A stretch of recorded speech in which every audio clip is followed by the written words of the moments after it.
오늘 은혜 받으신 하나님 말씀은 시편 우리 23편 우리 4절에서 5절 말씀이 되겠습니다.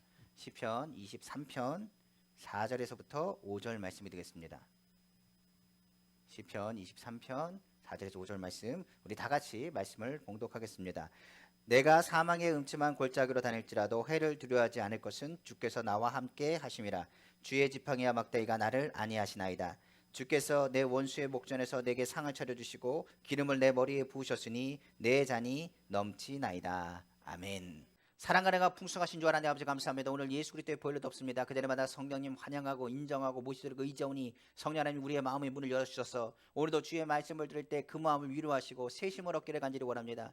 오직 주님의 주시는 능력과 주님의 주시는 위로와 주님의 주시는 사랑과 주님의 주시는 마음을 품고 오늘 주님의 음성을 듣길 원하오니 아버지 하나님 붙잡으시고 역사하여 주옵소서. 그러므로 성령 하나님 오늘 주의 말씀이 선포되어질 때 그 마음의 문을 열길 원하며 하나님의 뜻이 하늘같이 땅시 이루어지기를 간절히 소망합니다.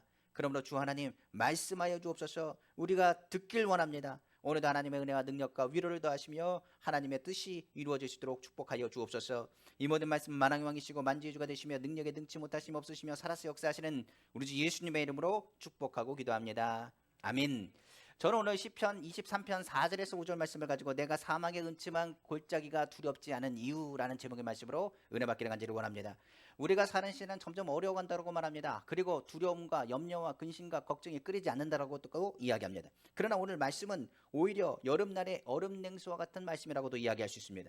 제가 좋아하는 말씀이기도 하지만 한 달 전부터 이 말씀 묵상하면서 우리 마음 가운데 두려운 마음과 염려와 근심은 주님이 원하시는 마음이 아니라는 것을 다시 한번 깨닫게 되었습니다. 그러므로 오늘 말씀은 이렇게 얘기합니다. 세상이 어려워 아우성을 친다 할지라도 우리를 보호하시고 지키실 뿐만 아니라 오늘 본문은 말하기를 원수의 목전에서 밥상을 차려주시고 더 나아가 내 잔이 넘칠 수 있도록 오늘 은혜를 베푸신다고 약속하고 있기 때문에 그렇습니다. 오늘 말씀 다시 한번 보겠습니다. 시편 23편 4절 5절입니다. 내가 사망의 음침한 골짜기로 다닐지라도 해를 두려워하지 않을 것은 주께서 나와 함께 하심이라. 주의 지팡이와 막대기가 나를 안위하시나이다. 주께서 내 원수의 목전에서 내게 상을 차려주시고 기름을 내 머리에 부으셨으니 내 잔이 넘치나이다. 오늘 주님께서 주시는 말씀을 몇 번씩 되새겨도 좋습니다. 오늘 그 말씀이 우리의 마음 가운데 평강과 위로가 되길 원하고 능력이 되기를 다시 한번 주님의 이름으로 축원합니다. 그러므로 저는 오늘 말씀 속에서 한 세 가지를 기억했으면 좋겠습니다. 이 말씀은 첫 번째로 우리를 부르심, 하나님께서 우리를 부르신다. 두 번째는 우리와 함께 동행하심, 주님이 우리와 함께 걸어가신다. 세 번째는 우리를 축복하심, 이를 통하여 하나님께서 주시는 메시지를 통하여 오늘 시편 23편 말씀이 다윗의 시로 끝나는 것이 아니라 우리의 삶의 믿음의 고백이 되기를 다시 한번 주님의 이름으로 축원합니다. 그럼 오늘 말씀, 오늘 우리에게 주신 메시지 듣고 은혜 받기를 간절히 원합니다. 우리가 첫째로 사망의 음침한 골짜기를 지나도 두렵지 않는 것은 주님의 음성이 나를 부르시고 있기 때문에 그렇습니다. 주님의 음성이 나를 부르시니 나는 늘 평안합니다. 그가 나를 쉬게 하시고 바른 길로 인도하시기 때문이라고 성경은 가르치고 있습니다. 무엇보다도 주님이 나를 부르셨다, 나를 택하셨다고 말합니다. 수고하고 무거운 짐 다 내게로 와 내가 너를 쉬게 한다고 말씀하셨습니다. 오늘 본문은 이렇게 얘기합니다. 내가 아무리 죽음의 골짜기를 다닐지라도 주의 음성을 들으면 너와 그 두려움에서 자유로움을 얻을 것이며 그 음성을 잃지 않는 것이 먼저 첫 번째 우리에게 주신 은혜라고 성경은 말하고 있는 것입니다. 무엇보다도 우리의 삶에 많은 음성들이 있습니다. 그러나 그 음성이 얼마나 부정적인지 모르겠습니다. 무엇보다 우리가 사는 소식들 귀를 열어보면 안 좋은 소식들이 얼마나 많은지 모르겠습니다. 무엇보다도 많은 사람들은 이야기합니다. 인생을 포기해라. 잘못 살았다. 너는 잘못됐다. 너는 문제가 많다라고 얘기할지 모르겠습니다. 그러다 보니까 우리의 생각이 얼마나 부정적이고 우리의 생각이 얼마나 낙천적이지 못하며 긍정적이지 못한지를 우리 또한 우리의 삶 가운데 볼 수 있습니다. 어린아이들은 그렇지 않습니다. 그러나 시간이 흐르면 흐를수록 부정적인 생각이 얼마나 가득 차는지를 모르겠습니다. 다윗도 이 부정적인 생각이 얼마나 엄습했는지 모르겠습니다. 그러나 오늘 시편 23편은 이 부정적인 생각을 긍정적인 생각으로 바꾸는 에너지를 공급해주고 있는 것입니다. 다윗은 늘 주님의 음성을 놓치지 않으려고 몸부림쳤던 것을 알 수 있습니다. 어두운 별 하늘을 보면서 그가 두려워하는 맹수들이 다가올 때부터 시작하여 어려움 가운데 겪었을 때 그게 왕이 되어서 하나님 나라 가운데 통치하며 나아갔을 때도 주님의 음성을 늘 갈망했던 사람이 바로 누구였느냐? 다윗이었습니다. 그렇기 때문에 다윗은 수많은 시편을 썼습니다. 그 시편은 무엇을 얘기하느냐? 두렵지 않아서 쓴 게 아닙니다. 주님의 음성을 갈망하기 위해 썼던 시편인 것입니다.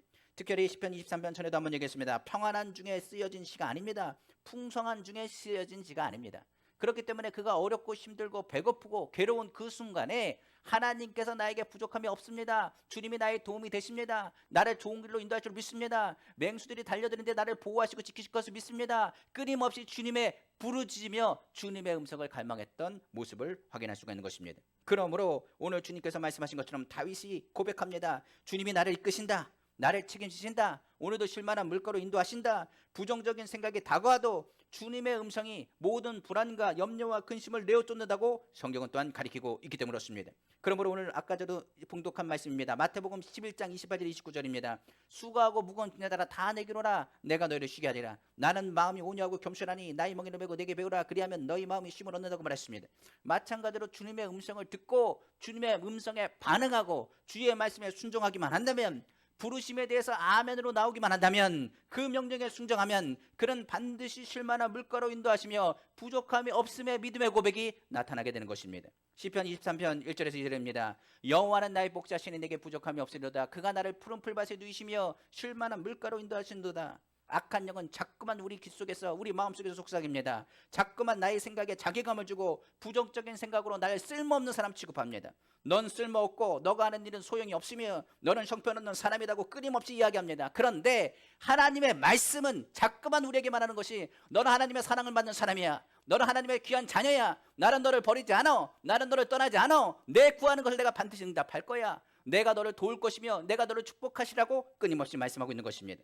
그러므로 시편 23편 다시 한번 보겠습니다. 시편 23편 3절에 말합니다. 내 영혼을 수생시키시고 자기 이름을 위하여 의의 길로 인도하신도다. 주의 말씀이 나의 영혼을 다시 수행시키시고 주의 음성을 들어 내가 다시 일어날 수 있는 힘과 능력과 위로를 덧입혀 주시는 것입니다. 우리를 푸른 초장과 쉴만한 물가로 인도하신다고 했는데, 주의 말씀이 우리를 인도하신 것이 어디냐? 바로 예수 그리스도의 십자가 미친 것입니다. 주님의 십자가 그늘 아래서 우리를 품어주시고 우리에게 주님께서 말씀하신 것은, 너는 내 아들이라. 오늘날 내가 너를 낳았도다. 내가 너를 버리지 않는다라고 말씀하고 있는 것입니다. 그 풍성한 은혜가 주의 말씀과 함께 선포되어 주는 것입니다. 우리가 잘 아는 빌립보서 4장 6절 말씀입니다. 아무것도 염려하지 말고 다만 모든 일에 기도와 간구로 너희 구할 것을 감사함으로 하나님께 하리라. 그리하면 모든 지각에 뛰어난 하나님의 평강이 그리스도 예수 안에서 너희 마음과 생각을 지키신다고 성경은 약속하고 있는 것입니다. 베드로도 이렇게 고백했습니다. 베드로전서 5장 7절입니다. 너희 염려를 다 주께 맡기라. 이는 그가 너희를 돌보심이라. 마태복음 10장 31절은 말합니다. 두려워하지 말라. 너희는 많은 참새보다 귀하니라. 성경은 말하고 있습니다. 신명기 7장 21절은 말합니다. 너는 그들을 두려워하지 말라. 너희 하나님 여호와 곧 크고 두려운 하나님이 너희 중에 계심이라. 이사야서 41장 10절 말씀입니다. 우리가 잘 아는 말씀이지요. 두려워하지 말라. 내가 너와 함께함이라. 놀라지 말라. 난 내 하나님이 되리라. 내가 너를 굳세게 하리라. 참으로 너를 도와주리라. 참으로 나의 의로운 손으로 너를 붙들리라고 말씀하고 있는 것입니다. 마태복음 14장 27절은 말합니다. 예수께서 즉시 이르시되 안심하라. 나니 두려워하지 말라고 이야기하고 있는 것입니다.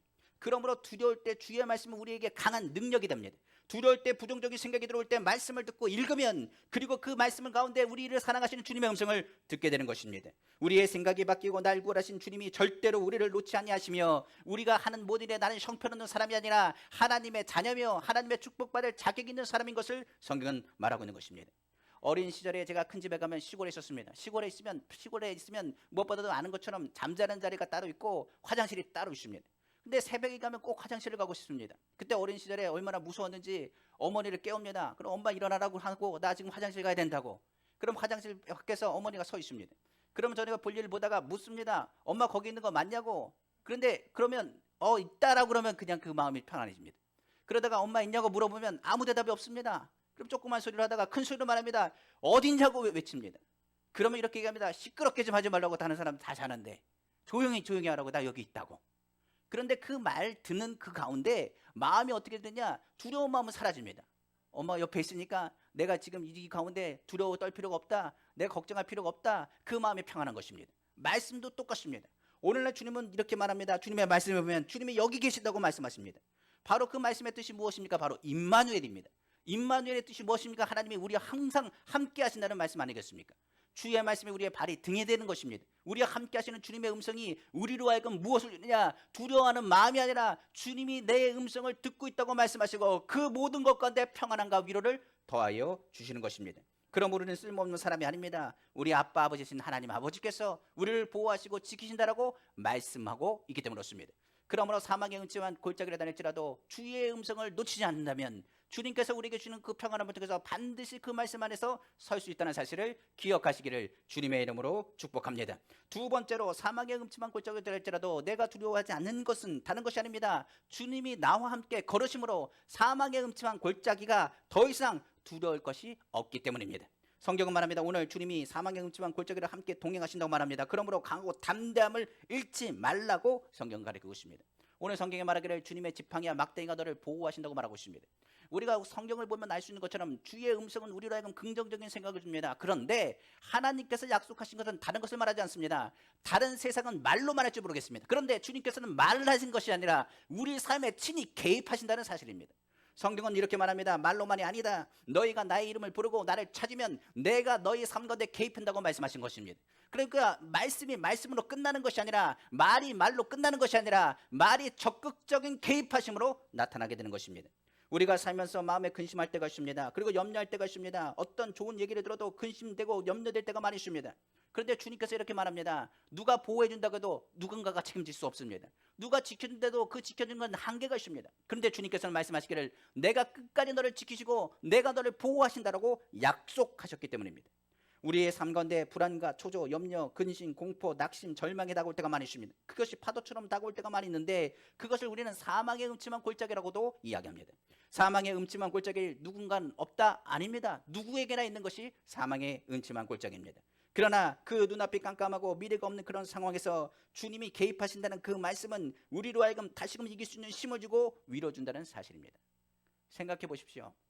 부모가 되기 전에는 염려될 게 별로 없었습니다. 밥은 먹고 싶으면 주셨고 그리고 아프면 병원도 데려가 주셨습니다. 그렇기 때문에 절로 근심할 것이 없었습니다. 그런데 나이가 들고 어른이 되니까 근심할 일이 너무 많습니다. 자녀를 낳다 보니 더 근심할 일이 많습니다. 만약에 이 자리에 부모님의 존재가 없다고 한다면 아마 부모님은 있는 것 자체만으로도 근심과 걱정과 염려 가운데도 위로가 됐을 텐데 이 땅에 있는 부모도 한계가 있는 것입니다. 어느 순간이 되면 굉장히 외로울 때가 있습니다. 아무도 내 얘기를 들어주지 않습니다. 아무도 나에게 말할 때 그냥 얘기하는 것 같이 들릴 때도 있습니다. 그럴 때 홀로 외롭다, 힘들다, 괴롭다 할 때가 많이 있습니다. 어떻게 보면 어려운 형편을 만나면 좌절하고 낙심할 수밖에 없는 그런 상황들이 종종 있습니다. 나 홀로 짊어져야 될 짐이 있기 때문에 그렇습니다. 한번 생각해 보십시오. 시간이 지나면 지날수록 다른 사람에게 맡기지 못할 짐이 많습니다. 그리고 더 나아가서 그 짐이 가벼워지면 좋은데 점점 무거워지고 한계에 부딪혀서 하지 못할 때이 많이 있습니다. 그럴 때 사람들은 낭망한다, 절망한다라고 이야기합니다. 부모도 평생 같이 할 수 없습니다. 형제도 같이 할 수 같지만 같이 할 수 없습니다. 저도 죄송한 얘기지만 저도 동생이 있고 누이가 있습니다만 결혼하고 나서 만나기가 어렵습니다. 서로 만나가지고 이야기하면 좋겠는데 명절 때도 솔직히 말하면 다 같이 모여가지고 식사 한번 하는 것이 어렵더라고요. 마찬가지로 시대가 점점 강박해지고 점점 사람들 마음이 점점 개인적으로 움직이다 보니까 서로 모여서 무엇한다는 것도 어렵고 그 일들에 대해서 너희는 네가 책임져라 하는 일들이 참 많이 있습니다. 그러다 보니 그 짐이 얼마나 어려운지 그 처지에 대해서 얘기할 사람도 점점 사라지고 나눌 사람도 점점 사라지는 것이 현실입니다. 그런데 주님은 이렇게 말씀하십니다. 너희 염려를 내가 알고 내가 그 염려를 들을 뿐만 아니라 너희 염려와 근심 가운데 친히 개입하신다고 성경은 말하고 있는 것입니다.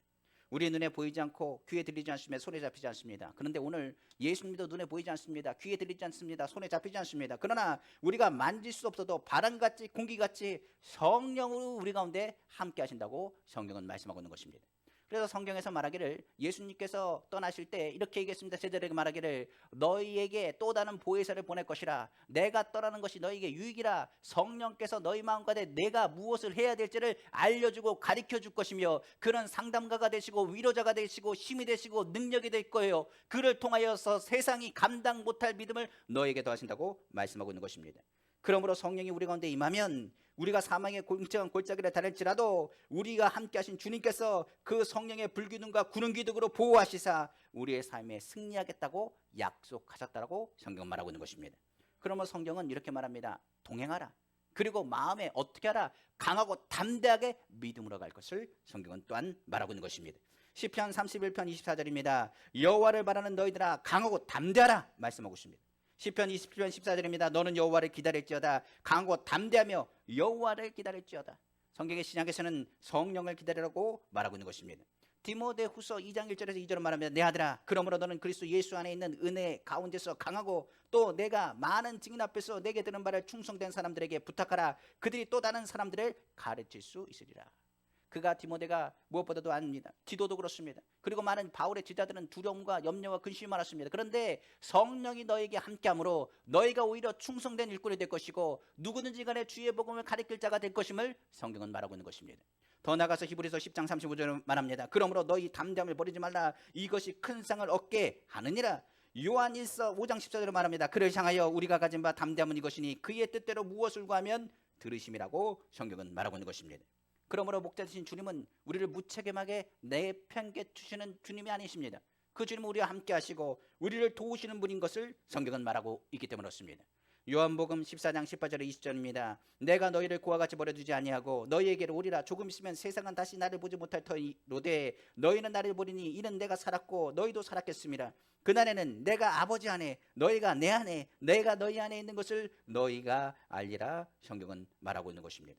그래서 사망의 음침한 골짜기에 다닐지라도 내 안에 누가 계심으로 주님이 계십니다. 우리가 결정하지 못하여 염려하고 근심할 때도 결정할 수 있도록 주님께서 바른 길로 인도하시는 분이 주님인 것입니다. 우리의 삶 가운데 우리가 두려워하지 말라 성경은 말하며 내가 너와 함께함을 기억하라고 성경은 또한 거듭 강조하고 있는 것입니다. 히브리서 13장 5절에서 6절입니다. 돈을 사랑하지 말고 있는 바에 족한 줄 알아. 그가 친히 말씀하시기를 내가 과연 너희를 버리지 아니하고 과연 너희를 떠나지 아니하리라 하셨느니라. 그러므로 우리가 담대히 가로되 주는 나를 돕는 자신이 내가 무서워 아니하겠노라. 사람이 내게 어찌하리요 하리라. 성경은 말하고 있는 것입니다.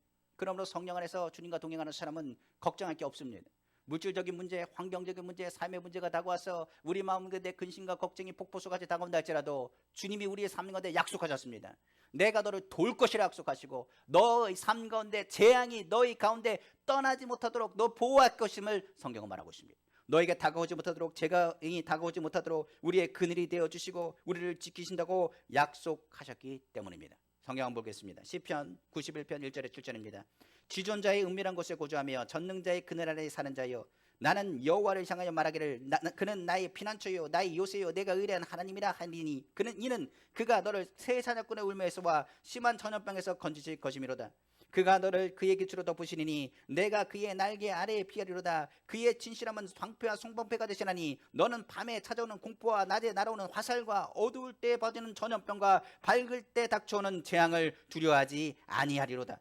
1000명이 내 왼쪽에서 10,000명이 내 오른쪽에서 엎드려지나 이 재앙이 내게 가까이 하지 못하리로다. 아멘.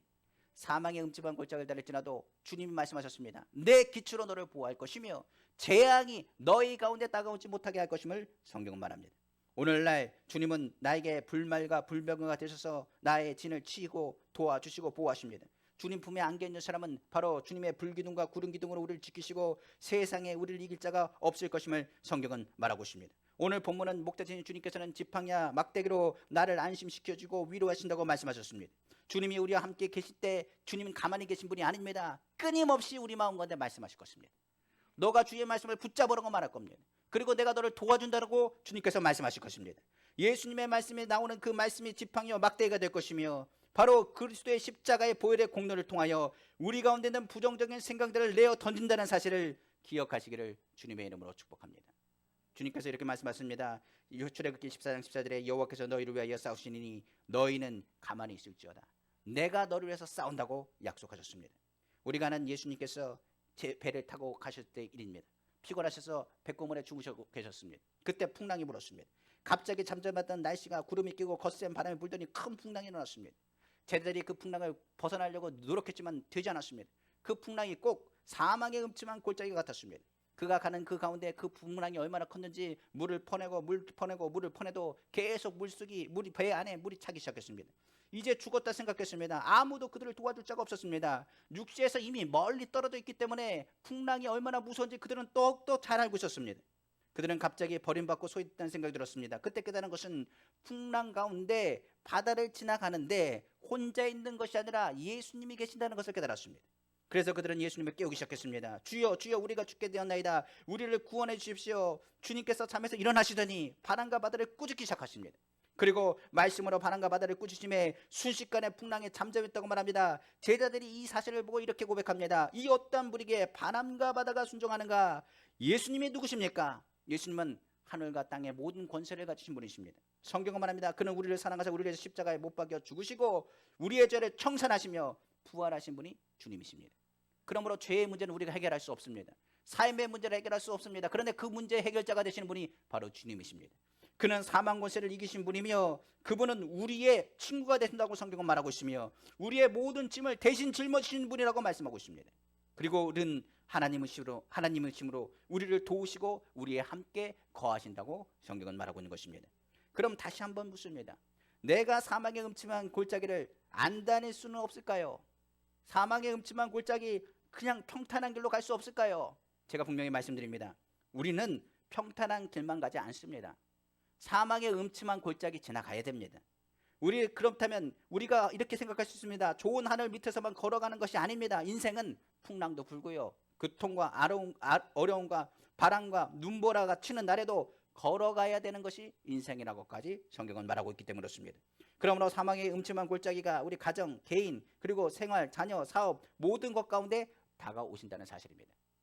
그때는 부정적인 말을 듣지 말고 주의 말씀을 들으시고 그때는 주님이 개입하신다는 음성을 끊임없이 우리 마음 가운데 들어야 되는 것입니다. 오늘 주님은 말씀하십니다. 깨어서 내가 너를 도울 것이라. 내가 너를 붙잡아 줄 것은 확실한 약속을 말씀 가운데 해주신 것입니다.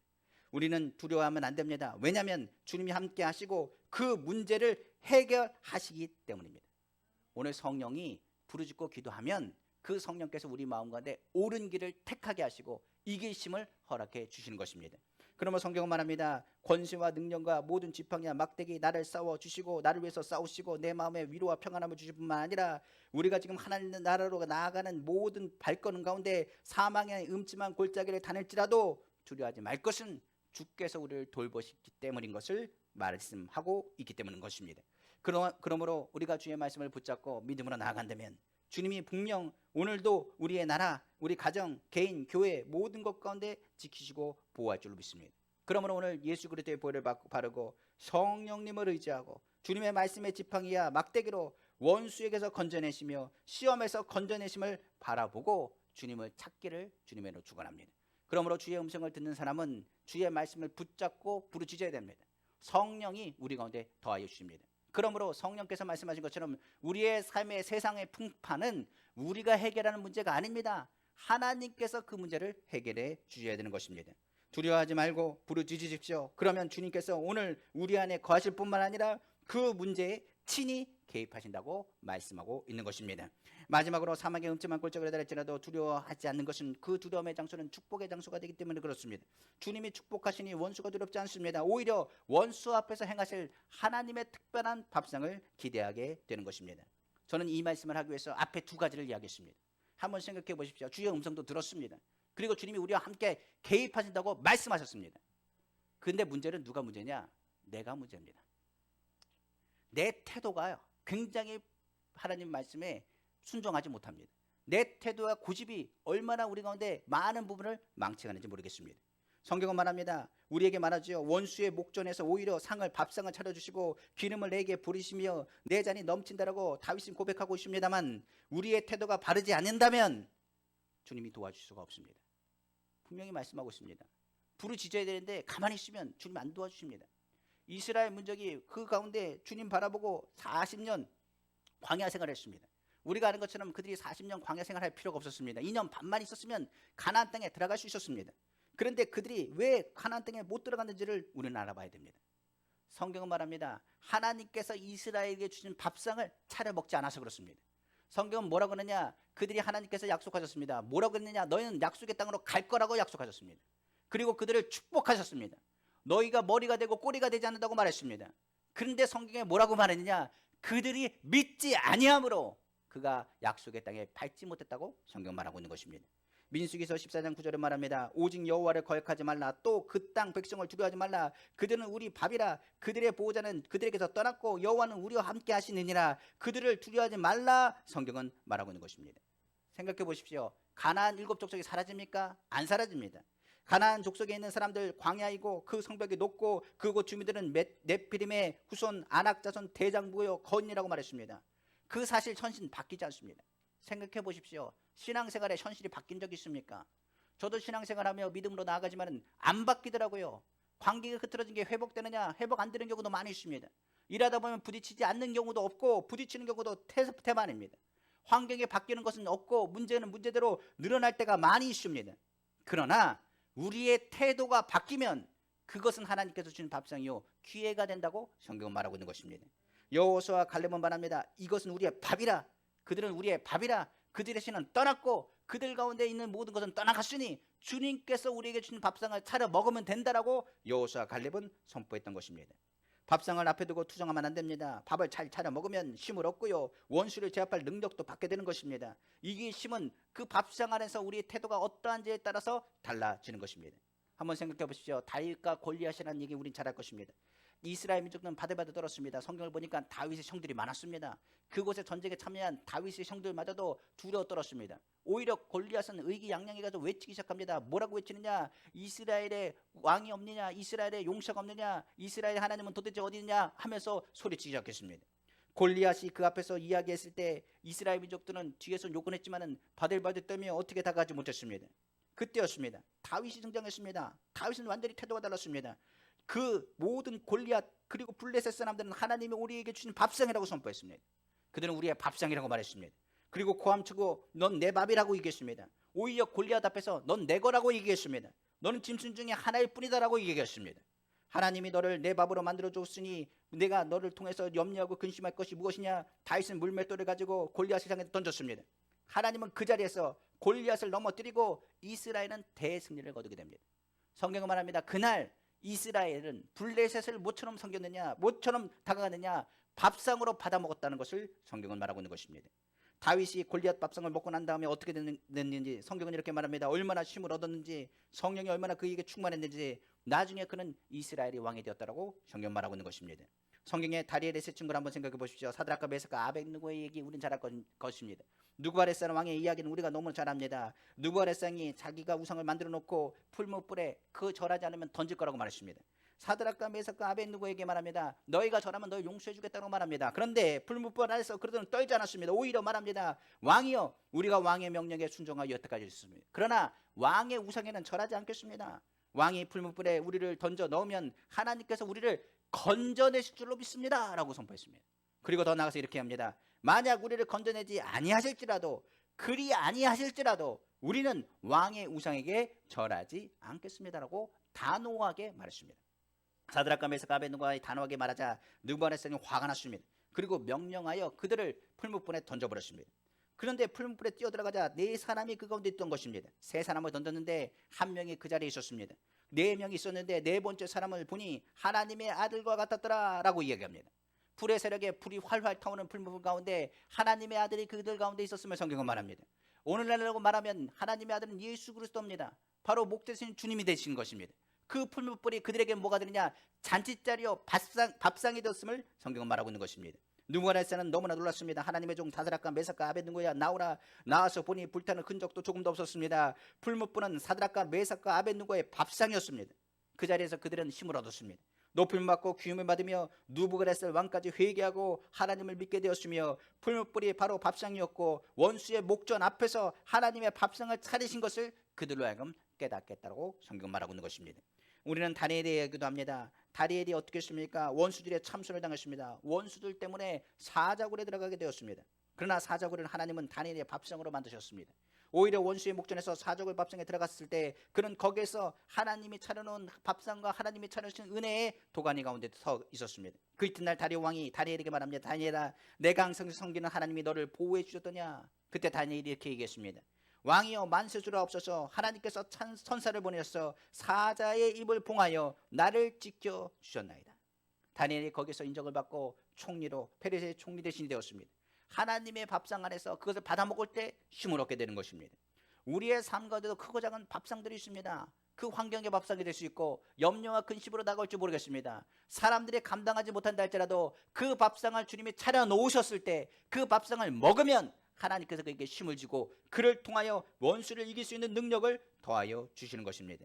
시편 28편 7절에 9절에 이렇게 말합니다. 여호와는 나의 신과 나의 방패시니 내 마음이 그를 의지하여 도움을 얻었도다. 그러므로 내 마음이 크게 기뻐하며 내 노래로 그를 찬송하리로다.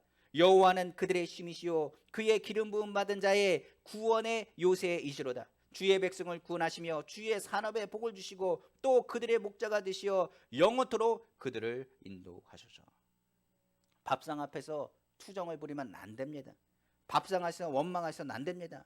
원수는 변할 수 없습니다. 환경도 변할 수 없습니다. 그러나 나의 태도는 변할 수 있습니다. 나의 태도가 바뀌면 그때부터 환경도 바뀌는 것입니다. 성경에 우리에게 뭘 부어줬냐? 기름을 부으셨다고 말했습니다. 기름을 부었다는 얘기는 주님께서 이렇게 말씀하십니다. 너를 왕 같은 제사장을 말하고 선지자적 사명을 우리에게 허락해 주시는 것입니다. 그러므로 성경은 말합니다. 우리에게 특별한 지위와 능력을 우리에게 부어 주시는 것입니다. 그러므로 원수가 나타났을 때 여러분이 싸우는 게 아닙니다. 주께서 싸워 주시는 것입니다. 태도를 분명히 하십시오. 태도를 분명히 하고 주님을 섬기고 주의 말씀대로 순종하여 나가면 주님이 우리를 도와주시는 것입니다. 만약 주님이 우리를 도와준다고 말하면서 불구하고 태도가 흐지부지 해버리면 주님이 개입하지 않습니다. 주님은 인격자십니다. 그러므로 주님이 우리를 원하고 우리가 주님 앞에 구할 때 주님께서 역사하시고 개입하시기 때문입니다. 그러므로 성령의 능력이 우리 가운데 임하며 원수를 제압하고 결국적으로 우리 잔이 넘치게 되는 것입니다. 우리 환경이 하나님이 오셔서 밥상을 차려주시고 기름을 부어주시며 자리를 넘치도록 만들어주시도록 기회를 허락해 주신다는 사실을 기억하시기를 주님의 이름으로 축원합니다.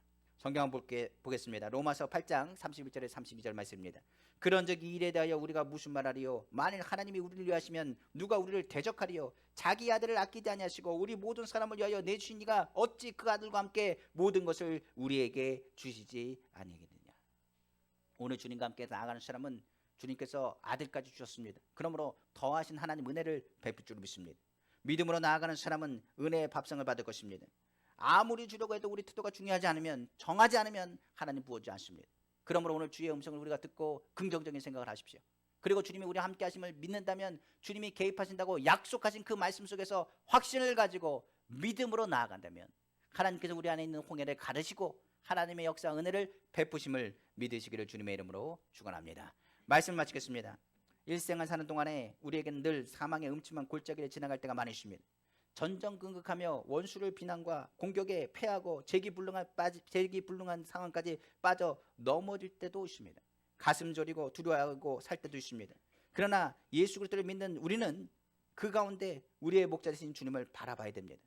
목자는 그 양을 유단하지 않습니다. 목자는 양을 보호하며 끝까지 양의 삶을 개입하시고 도와주시는 분입니다. 요한복음 10장 11절에 16절은 말합니다.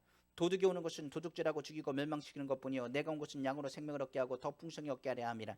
나는 선한 목자라. 선한 목자는 양들을 위하여 목숨을 버리거니와 삭구는 목자가 아니요 양도 제 양이 아니라. 이리가 오는 것을 보면 양을 버리고 달아나니 이리가 양을 물어 가고 또 해치느니라. 달아나는 것은 그가 삭구님 까닭에 양을 돌보지 아니함이라. 나는 선한 목자라. 나는 내 양을 알고 양도 나를 아는 것이 아버지께서 나를 아시고 내가 아버지라는 것 같으니 나는 양을 위하여 목숨을 버리노라. 또 이우리에 들지 아니한 다른 양들이 내게 있어 내가 인도하여야 할 터이니 그들도 내 음성을 듣고 한 무리가 되어 한 목자에게 있으리라. 주님 우리를 버리지 않습니다. 끝까지 우리 개입하십니다. 목숨까지 바치셔서 우리를 건지신 분이십니다. 오늘 주님께서 말씀하신 것처럼 주님의 생명이 우리 가운데 있기를 원하십니다. 우리가 믿음으로 나아가면 주님이 반드시 도와주십니다. 그러면 성경은 말합니다. 내가 사망의 음침한 골짜기로 다닐지라도 해를 두려워하지 않습니다. 두려워하지 않는 이유는 주님이 나와 함께 하십니다. 주의 지팡이가 나를 안위하십니다. 주께서 내 원수의 목전에 내게 상을 베풀어 주십니다. 기름으로 내 머리를 바르십니다. 내 잔이 넘칩니다. 오늘 주님의 축복의 말씀이 우리 향한 하나님의 음성으로 다가오기를 다시 한번 주님의 이름으로 축복합니다. 그러므로 우리 하나님께 감사함으로 나아가길 원합니다. 말씀처럼 목자가 오늘 우리를 부르십니다. 이에 순종하면 우리는 평안함을 누릴 것입니다. 오늘 말씀처럼 말씀이 오늘 우리와 동행하십니다. 그러므로 오늘 말씀처럼 주님이 우리와 동행하심을 믿는다면 오늘도 주님의 십자가를 단단히 붙잡고 나아가신다면 반드시 승리할 것입니다. 사단의 세력, 부정적인 모든 악한 영들은 십자가 앞에서 이미 무너졌기 때문입니다. 목자가 오늘 축복하십니다. 축복한다는 것은 우리의 편에 주님이 서 계신다는 것을 의미합니다. 우리가 주님의 편인 것을 안다면 우리 또한 주님의 편이 되어야 됩니다. 우리가 주님의 자녀인 것을 선포하고 믿음으로 나아간다면 우리 아버지 되신 하나님께서 세상에 누구도 두려워할 필요가 없다라고 말씀하실 것입니다. 성경 한번 보겠습니다. 시편 27편 1절에서 2절입니다. 여호와는 나의 빛이요 나의 구원이시니 내가 누구를 두려워하리요. 여호와는 내 생명의 능력이시니 내가 누구를 무서워하리요. 악인들이 내 살을 먹으려고 내게로 왔으나 나의 대적들 나의 원수들인 그들은 실족하여 넘어졌도다. 사망의 음침한 골짜기를 다닐지라도 두려워하지 마십시오. 태도가 확실하면 그리스도인의 승리를 보게 될 것입니다. 우리가 예수 그리스도를 믿는다고 한다면 무엇을 해야 되냐? 원수의 머리에 숯을 얹어 그들을 부끄럽게 하라고 성경은 말합니다. 악에게 지지 말고 선으로 악을 이겨야 되는 것입니다. 성경은 말합니다. 세상을 향해 오늘도 주님은 말씀으로 성대한 만찬을 차려주셨습니다. 특별히 올해는 제가 성경 말씀을 많이 읽었습니다. 그 말씀을 읽어드린 이유는 지금 많이 힘들고 어렵다는 사람들이 많기 때문에 그렇습니다. 그러나 오늘 주의 말씀은 이야기합니다. 난 너와 함께 할 것이고 내가 너를 도울 것이며 걱정하지 말라고 말씀하십니다. 그리고 우리에게 말하기를 내가 너를 도와주고 내가 너를 축복하리라고 말씀하셨습니다.